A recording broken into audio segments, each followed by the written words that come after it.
За Ховд аймгийн цагдаагийн газар хуулиар хүлээсэн гэмтэрхтээ дэмжих, нийтийн хэв журам хамгаалах, олон нийтийн аюул байдлыг хангах чиглэлүүргээ хэрэгжүүлэн Ховд аймгийнхаа ард иргэдийнхээ амар тайван амьдралын төлөө бол ажиллаж байгаа. За энэ албаагчдын маань бас ажиллах орчин нөхцөл, ажиллах байрны асуудал бол хүндрэлтэй явж ирсэн. За нийт одоогийн ашиглаж байгаа байр маань бол 40 жилийн хугацаанд ашиглагдаж байгаа.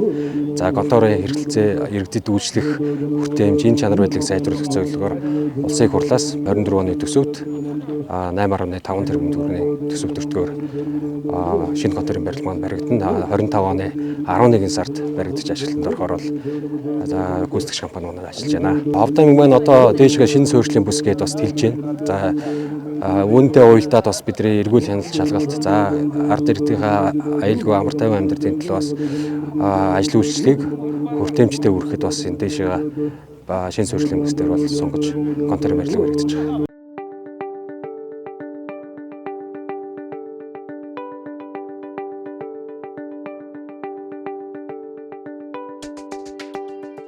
За өнөөдөр манай Ховд аймгийн цагдаагийн газрын шинэ барилгын шав тавигдаж байгаа. Монгол улсын төсвийн 8.5 тэрбум төгрөгийн хөрөнгө оруулалтаар 6 давхар спорт заалтаа, хурлын заалтаа, гэмт хэрэг зөрчилдөө цаг наргуу тэмцдэг, олон нийтийн аюулгүй байдал, хэв журмыг сахиулдаг цагдаагийн албаагч маань албаа хаах нөхцөл болцоог шинэ түвшин дарахтай юм шав тавигдаж байна. 26 онд манай цагдаагийн байгууллага 100 жилийн явбал Ховд аймгийн цагдаагийн байгууллага байгуулагдсан.